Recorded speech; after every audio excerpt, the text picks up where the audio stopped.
So let's see how this works. So we got the antennas that we talked about before, and let's see how they go.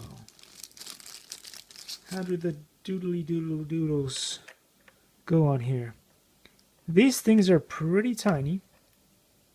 I think they're not the standard antennas. I don't know. We'll have to verify that with the other goggles that I have. But I do believe that they just screw in like that. And then we have to figure out how to point them in different directions like Captain Drone does.